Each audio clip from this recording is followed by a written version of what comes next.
Bonjour et bienvenue. Aujourd'hui, on va s'attaquer aux origines de l'intelligence artificielle.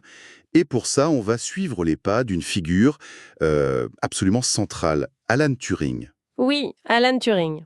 On a souvent de lui cette image un peu hollywoodienne, celle du film Imitation Game, le génie des maths qui a percé le code Enigma, cette machine allemande réputée inviolable. Et qui a joué un rôle décisif dans la Seconde Guerre mondiale, il faut le dire. Absolument.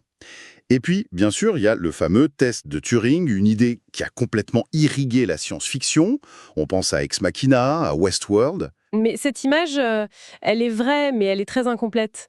Derrière le héros de guerre, il y a une histoire personnelle d'une violence inouïe. C'est ça. En 1952, Turing est condamné pour homosexualité. C'était un crime au Royaume-Uni à l'époque. Et on lui laisse un choix, mais un choix atroce, la prison ou la castration chimique. Il choisit la deuxième option. Il choisit la seconde. 2 ans plus tard, on le retrouve mort. À côté de lui, une pomme empoisonnée au cyanure. C'est de là que vient la fameuse légende, jamais vraiment confirmée, du logo d'Apple qui serait un hommage. Ce contraste est tellement violent, il aide à sauver un monde qui au final va le broyer. Et ce qui est fou avec lui, c'est que même les anecdotes de sa jeunesse, on a l'impression qu'elles annoncent déjà le génie. Ah oui? Son livre de chevet quand il était gamin, c'était un bouquin qui décrivait les organismes vivants comme des machines. Et sa logique était tellement pure qu'elle en devenait absurde. Donne un exemple. Parce qu'on lui a dit d'être là, à l'heure. Ça résume tout le personnage. Une logique pure, presque mathématique, appliquée au monde réel. C'est ça. Et c'est cette même logique qu'il va appliquer à un problème fondamental bien avant la guerre. Dans un article de 1936, il a posé toutes les bases théoriques de ce qu'on appelle aujourd'hui un ordinateur. Il n'est pas seulement le père de l'informatique alors. Non, il est bien plus. Il est celui qui a ouvert la porte à l'idée même d'intelligence artificielle. C'est vraiment ça, le point de départ de notre discussion. Alors, pour bien saisir l'impact de sa révolution, je crois que ça vaut le coup de repartir de la base. Vraiment la base de la base. On croit tous savoir ce qu'est un algorithme, mais un exemple tout bête, comme une addition, cache une histoire fascinante. Ah oui, tout à fait. Si je te demande de poser 57 plus 76, bon, on sait tous le faire. C'est mécanique. 7 et 6, ça fait 13, je pose 3, je retiens 1. On exécute une recette, une série d'instructions simples. Ce qui nous semble complètement banal aujourd'hui est en fait le fruit d'une immense révolution intellectuelle. Cette méthode, elle ne marche que parce qu'on utilise les chiffres indo-arabes et la notation positionnelle. Ah oui, c'est vrai. Essaie de faire la même chose LVXX plus LXXXVI avec des chiffres romains. C'est un casse-tête pas possible. C'est l'enfer. L'homme qui a formalisé et popularisé ces recettes de calcul, c'était au IXe siècle le mathématicien perse Al-Khawarizmi, son nom latinisé en algorithmie. La donnée algorithme. Exactement. Et son but, c'était de rendre le calcul accessible à tous. Et l'idée est encore plus vieille en fait. On a retrouvé des traces.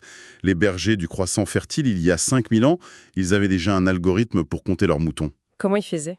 Un caillou dans un sac pour chaque mouton qui sort de l'enclos. Le soir, ils enlèvent un caillou pour chaque mouton qui rentre. S'il reste des cailloux dans le sac, C'est qu'il y a un problème. voilà. D'ailleurs, le mot calcul, ça vient du latin calculus qui veut dire le caillot. Et le point clé de tout ça, c'est que ces algorithmes, on peut les exécuter machinalement, sans même comprendre le pourquoi du comment. Et cette idée, elle mène tout droit à une autre. Si c'est mécanique, pourquoi ne pas le faire faire par une machine?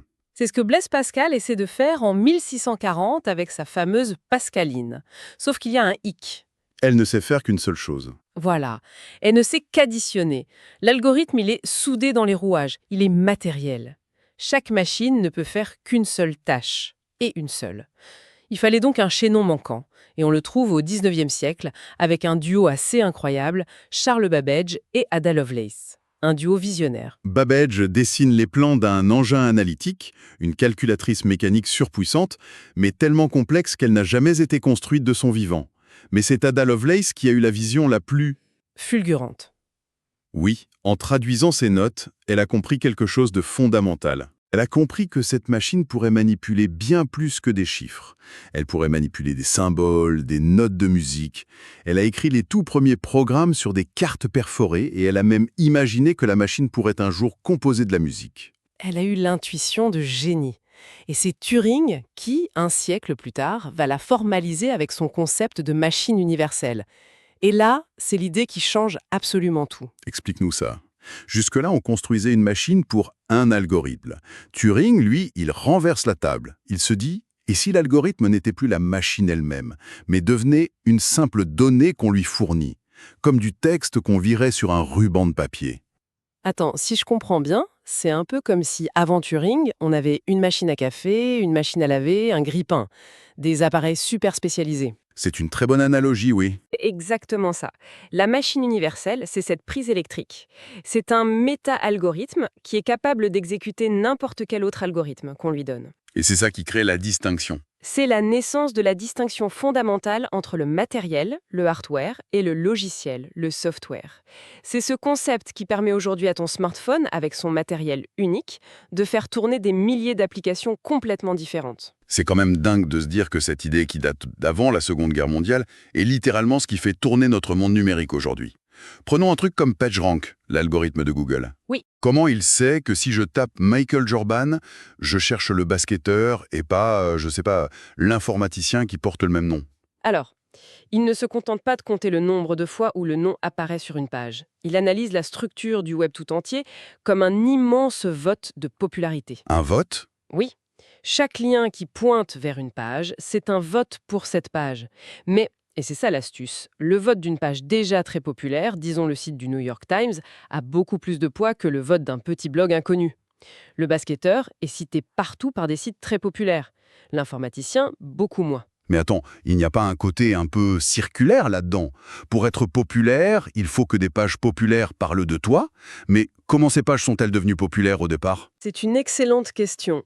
En fait, c'est un processus itératif. Au début, les scores sont un peu arbitraires, mais l'algorithme tourne et tourne, encore et encore, et à chaque tour, les scores de popularité se stabilisent et convergent vers une hiérarchie qui est cohérente. D'accord. Et le plus fou, c'est que Turing lui-même avait déjà cette vision d'algorithmes qui apprennent et s'améliorent.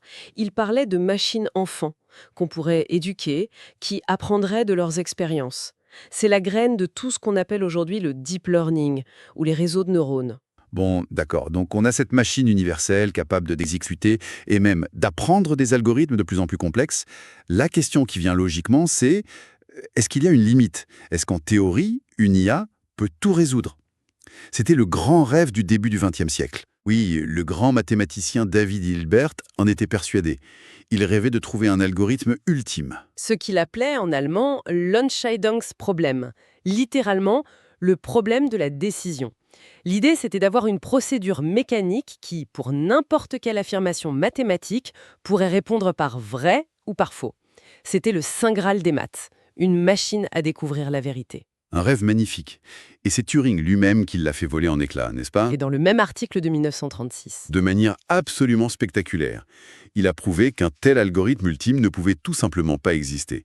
Il a démontré qu'il existe des problèmes qu'aucun algorithme, jamais, sur aucun ordinateur aussi puissant soit-il, ne pourra résoudre. Ce n'est pas une limite de technologie, c'est plus profond. C'est une limite logique fondamentale. Et il l'a prouvé avec une idée d'une élégance folle, ce qu'on appelle le problème de l'array.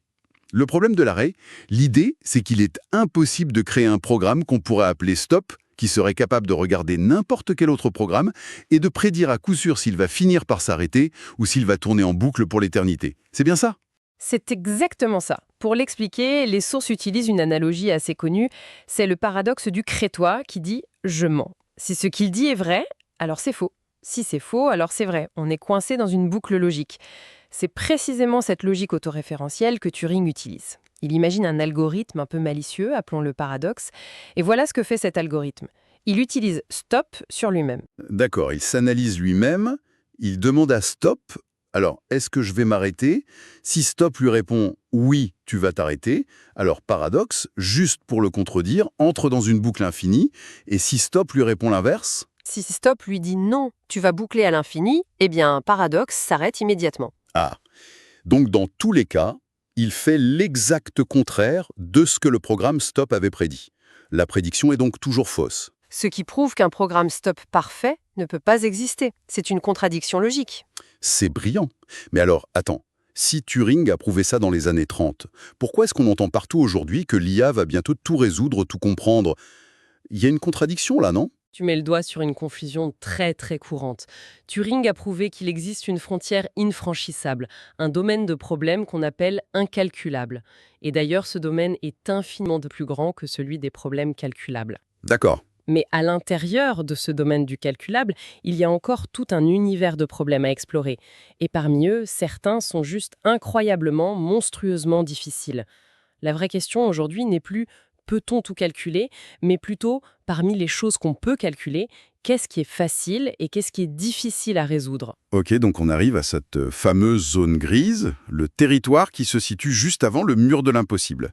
Et c'est là qu'intervient ce fameux problème P versus NP, un des problèmes à 1 million de dollars. Exactement, c'est peut-être la plus grande question ouverte de l'informatique théorique et des mathématiques. Essayons de décomposer ça simplement. Allons-y. La classe de problèmes P, c'est pour polynomial. En gros, ce sont les problèmes faciles. Trier une liste de noms, faire une multiplication. Même si la liste est très longue, le temps nécessaire pour la trier augmente de manière, disons, raisonnable. L'ordinateur ne souffre pas trop. D'accord. P, c'est facile à résoudre. Et NP, alors? NP, c'est pour non déterministe polynomial. Mais oublions le jargon. Ce sont les problèmes pour lesquels il est facile de vérifier une solution, si on vous la donne, même si la trouver peut être un vrai cauchemar. L'exemple classique, c'est le sudoku. Voilà. Remplir une grille de sudoku difficile peut vous prendre des heures. C'est un problème difficile à résoudre. Mais si je vous donne une grille déjà remplie, vous pouvez vérifier en 1 minute si elle est correcte. La vérification, elle, est facile. C'est une super analogie. Il y a aussi l'exemple du voyageur de commerce. Trouver le chemin le plus court pour visiter 100 villes, c'est un casse-tête monumental. Il y a des milliards de combinaisons possibles. Oui, c'est un enfer à résoudre. Mais si je propose un itinéraire, n'importe qui, avec une calculatrice, peut vérifier sa longueur totale très facilement. Parfaitement. Le sudoku, le voyageur de commerce, ce sont des problèmes NP. Et la grande question, le problème à 1 million de dollars, c'est celle-ci. Est-ce que P est égal à NP? Autrement dit, est-ce que tous les problèmes dont on peut vérifier facilement la solution, NP, peuvent aussi être résolus facilement, P? C'est ça. Est-ce que la difficulté du sudoku vient juste du fait qu'on n'a pas encore trouvé l'algorithme génial qui le résout en un clin d'œil, ou est-ce que c'est fondamentalement difficile? Et la plupart des experts pensent que non, que P est différent de NP, qu'il y a une vraie différence de nature entre la difficulté de trouver une solution et la facilité de la vérifier. Mais personne n'a jamais réussi à le prouver. Personne. Et les implications si P était égal à NP, c'est là que ça devient vertigineux. Il y a cette citation de l'informaticien Scott Aronson qui donne vraiment le tournis. Oui, elle est incroyable. Il dit « Si P égale NP, alors le monde serait un endroit profondément différent de ce que l'on imagine. Il n'y aurait aucune valeur spécifique au saut créatif. » Attends, continue. Tous ceux capables d'apprécier une symphonie seraient Mozart. Tous ceux capables de suivre un raisonnement étape par étape seraient Gauss. C'est une pensée de conclusion absolument folle. Ça voudrait dire que l'acte de création, le génie, l'intuition, tout ça ne serait finalement qu'une illusion. Que trouver la preuve d'un théorème mathématique complexe ne serait pas plus difficile que de la vérifier une fois qu'elle est écrite. Et c'est sur cette question fondamentale qu'on peut s'arrêter. La créativité, est-ce que c'est juste une forme de calcul extrêmement complexe? Une recherche dans un espace de possibilités si vaste qui nous paraît magique?